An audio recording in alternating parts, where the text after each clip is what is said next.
Bersama saya Azlin Arif dalam rentasan berita edisi 1559. Antara paparan utama. Nasihat Sultan Selangor kepada Abdul Hadi. Sugol, Mahkamah Rayuan batal pembebasan Mahyadin. Antara sara hidup dan biawak hidup. Memerangi rasuah yang aneh tapi benar.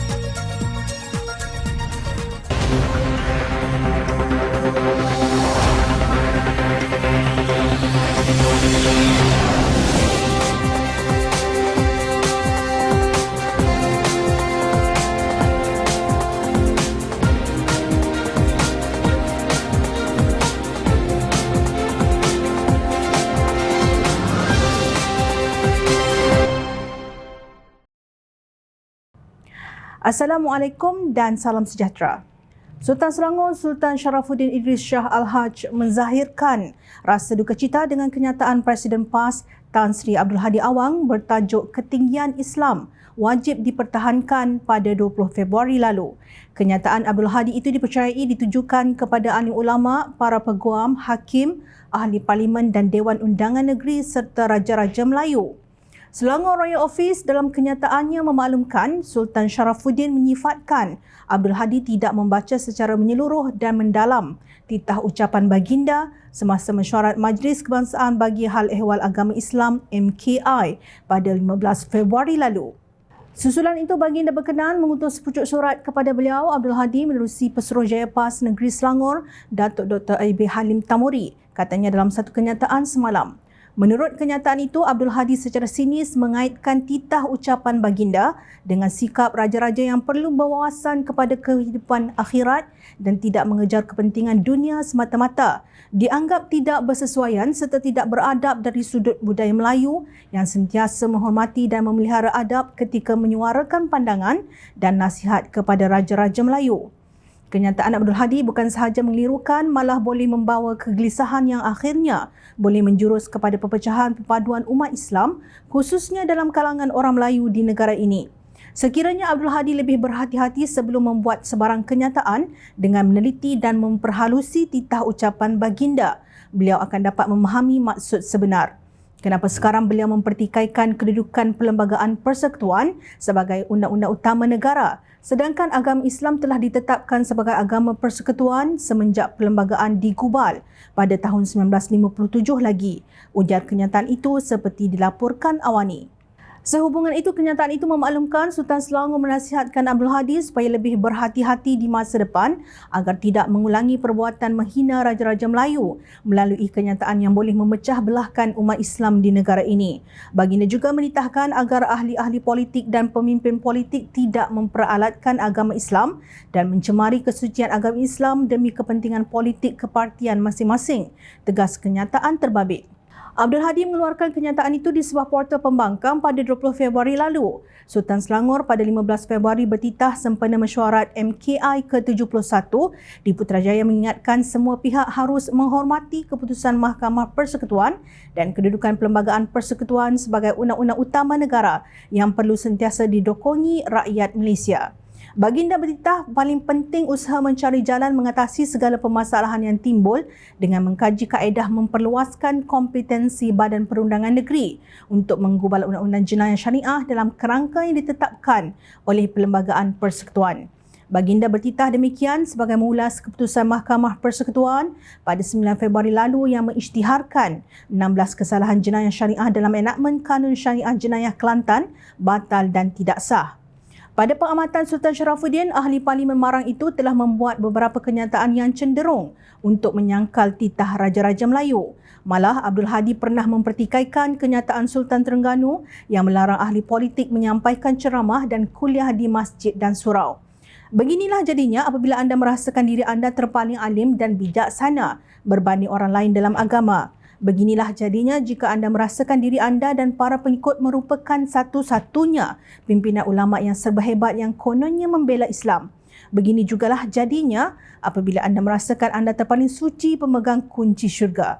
Nasihat dan pandangan orang lain walaupun seorang sultan dipertikaikan dengan tidak beradab serta menggunakan bahasa sinis untuk memperlihatkan kononnya hanya golongan anda yang betul dalam bertindak. Menulis dalam portal bukan main, ke Parlimen ponteng tak habis-habis.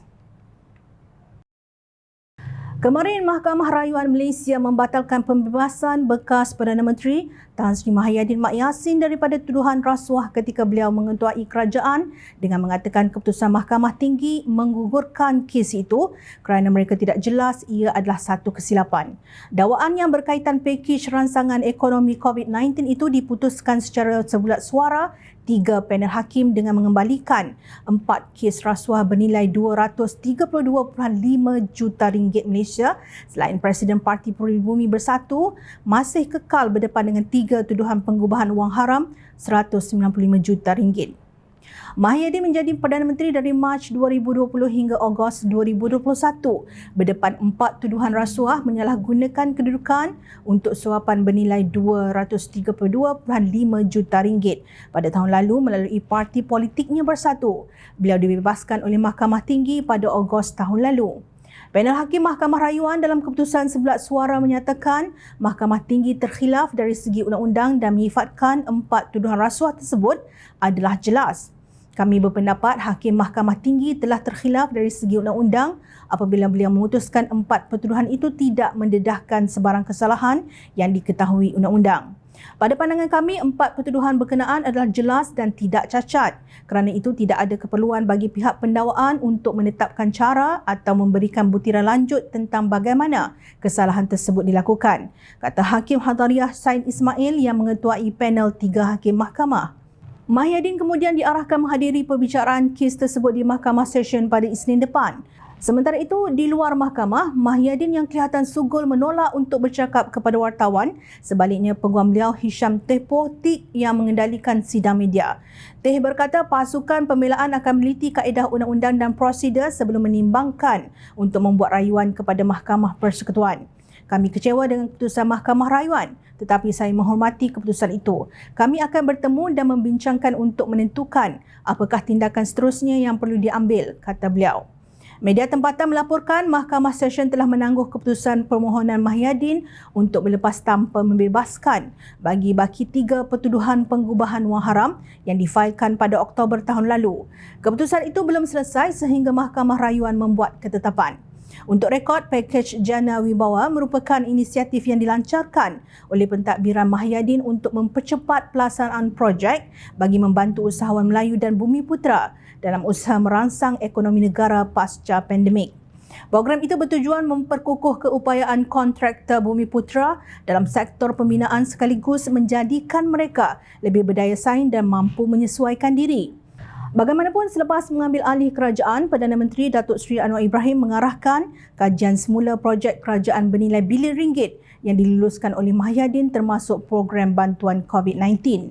Beliau mendakwa pentadbiran Mahyadin telah mengabaikan prosedur dan tata kelola yang kemudiannya membawa kepada siasatan serta pertuduhan terhadap bekas Perdana Menteri ke-8 itu.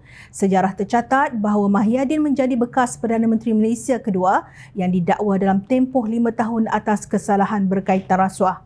Pada Ogos 2022, bekas Perdana Menteri Datuk Seri Najib Razak telah dikenakan hukuman penjara selama 12 tahun atas skandal kewangan 1MDB yang menjatuhkan kerajaannya 4 tahun sebelum itu.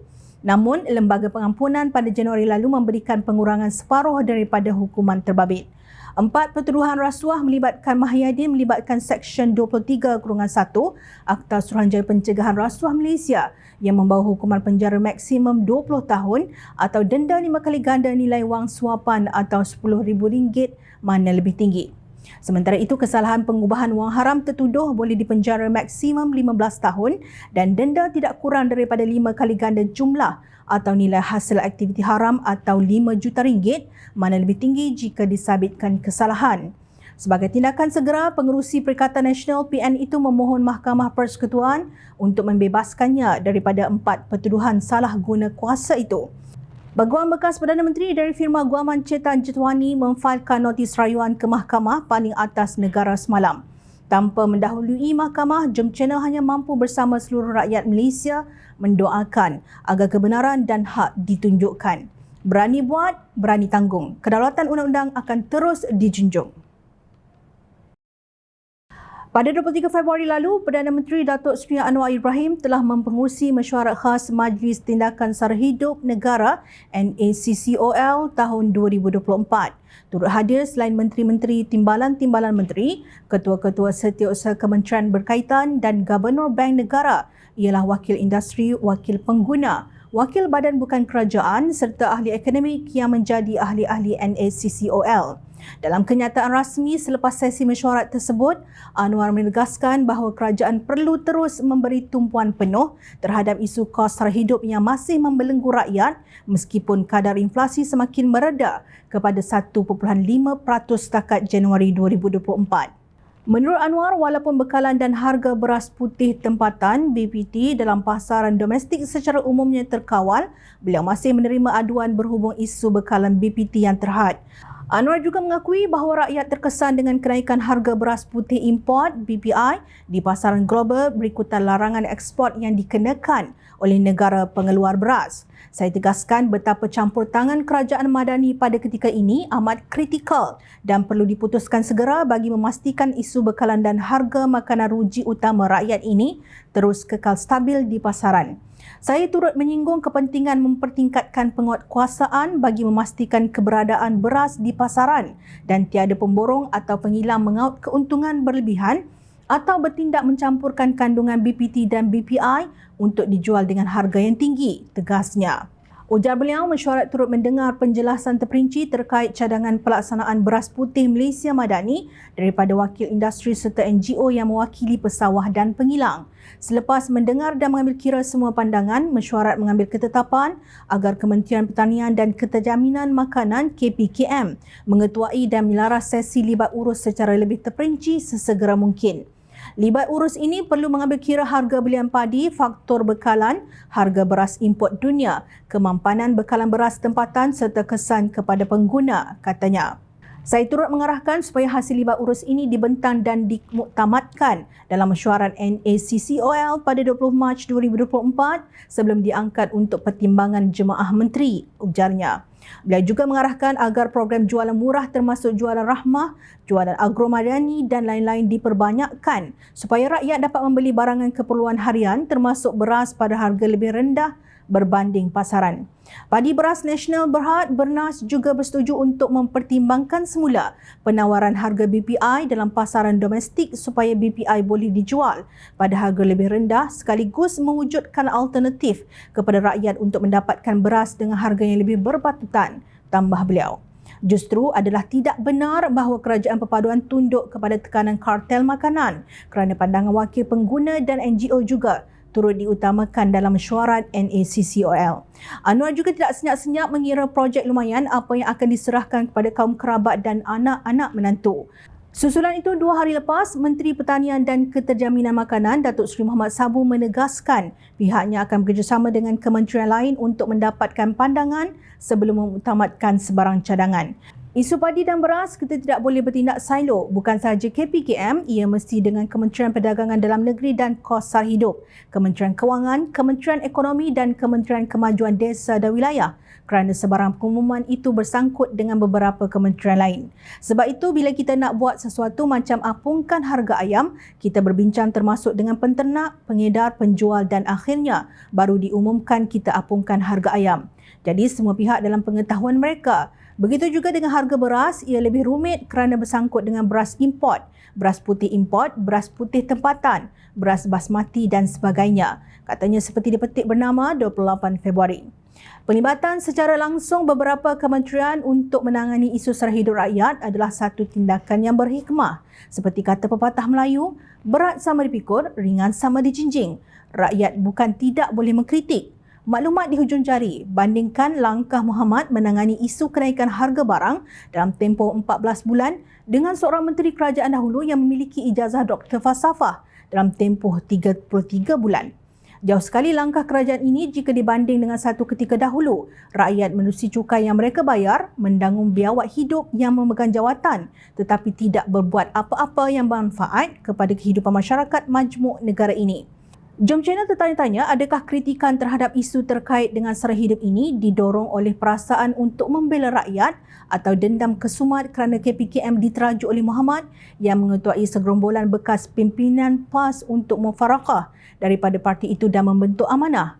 Pengerusi Pakatan Harapan Datuk Seri Anwar Ibrahim yang juga Presiden Keadilan tidak mengambil gaji dan allowance bagi jawatan Perdana Menteri dan Menteri Kewangan yang dipegangnya. Berbanding dengan timbalan pengerusi Perikatan Nasional Tan Sri Abdul Hadi Awang yang juga Presiden PAS yang pernah memegang jawatan sebagai Duta Khas Perdana Menteri bertaraf menteri yang kita tak tahu entah apa hasilnya. Untuk itu, bagi pendukung kerajaan Pakatan Harapan, usah gentar atau sedih dengan tomahan.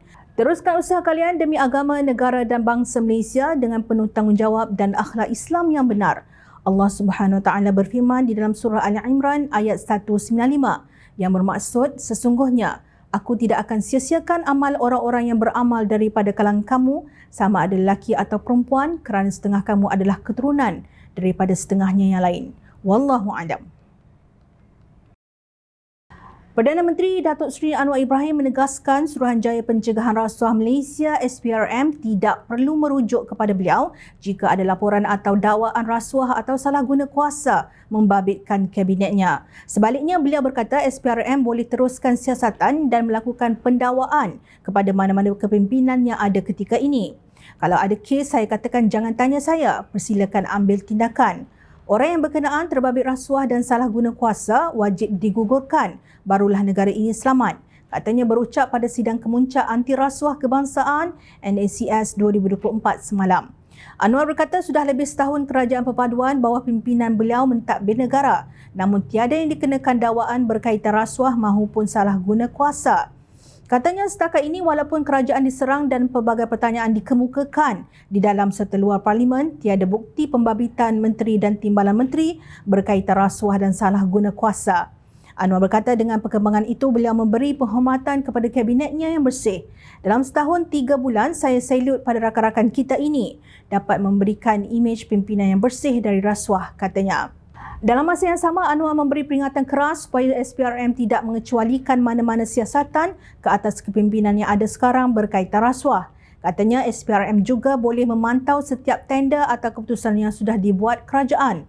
Sementara itu, beliau berkata ketika ini ramai dalam kalangan elit sama ada orang politik, korporat ataupun bekas pengurusan negara yang tidak senang dengan wacana mengenai rasuah kerana mereka sudah bergelumang dengannya. Malah katanya mereka yang terpalit dengan rasuah akan melawan dengan kencang dan kuat. Kalau di parlimen melalak tak tentu arah, sampai ada seorang ahli parlimen ini marah sangat kerana didakwa hingga dia kata ini Perdana Menteri pun korup. Tapi apa buktinya? Apa laporannya? Tidak ada dan tidak mengapalah kerana saya dan rakan-rakan kabinet boleh jawab tuduhan, katanya dipetik BH Online. Anwar menegaskan apa yang penting semua orang perlu sedar dan memberi dukungan yang penuh kepada SPRM dan kerajaan dalam usaha melawan rasuah. Jangan sesekali merasa lemah, kalau kita merasa lemah negara ini akan hancur, katanya. Dalam perkembangan yang sama, Anwar menyatakan kebimbangan dengan kefahaman yang mendatar dan dangkal berkaitan rasuah. Kadang-kadang dia kata tak apalah rasuah, ada kes 1MDB atas pengkot itu biasalah. Jadi Menteri Kewangan tak rasuah, bodohlah. Jadi Perdana Menteri tak kaya tak cerdik, tapi apa kesan dia? Kita tak dapat apa-apa. Jadi kefahaman mengenai rasuah itu sangat mendatar dan dangkal. Dia lupa berpuluh bilion sepatutnya hak rakyat ini sudah disakau, katanya. Dalam pada itu, Anwar turut mendakwa sehingga kini pembangkang masih membisu daripada menyuarakan sokongan terhadap usaha SPRM menyiasat golongan mahakaya yang dikaitkan dengan unsur rasuah. Menurutnya lebih buruk lagi apabila ada dalam kalangan parti pembangkang yang membela tokoh besar tersebut kemudian menuduhnya bertindak kerana dendam. Saya lihat di parlimen, pembangkang mengelupur seolah-olah marah, benci dan tak ada suara pembangkang yang sokong langkah membanteras rasuah. Bagi saya aneh. Saya semasa menjadi pembangkang, bila ada cadangan pemerintah berkenaan usul SPRM, saya dukung. Malah saya kata belum cukup berani tindakan yang diambil kerajaan. Baru-baru ini ada tindakan SPRM terhadap salah satu tokoh besar yang dianggap paling mahakaya. Belum ada suara daripada pembangkang, katanya. Benar, sesiapa sahaja yang terlibat dengan korupsi perlu diheret ke muka pengadilan meskipun kini tidak lagi berada dalam pemerintahan kerajaan. Perbuatan rasuah perlu dibanteras meskipun prosesnya mengambil masa. Kerajaan Perpaduan di bawah pimpinan PMX mempunyai misi dan mesej yang jelas. Siapa rompak harta negara, siapa curi wang rakyat, tidak dapat tangkap hari ini, esok mesti ditangkap. Tidak dapat esok, bulan depan. Tidak dapat bulan depan, tahun depan. Cari mereka sehingga ke lubang cacing, heret ke muka pengadilan demi maruah rakyat dan negara. Ingat, rakyat sentiasa memerhati. Jom Channel ingin mengucapkan jutaan terima kasih kepada para penyokong Jom Channel dan kepada yang berminat untuk memberikan sumbangan bagi membolehkan kami meneruskan perjuangan menyampaikan berita yang benar. Sumbangan boleh dibuat melalui akaun bank yang tertera. Suara rakyat kami sampaikan demi negara tercinta. Teruskan bersama kami di Jom Channel untuk mendapatkan berita politik tanah air. Saya Azrin Arif, terima kasih. Assalamualaikum dan salam sejahtera.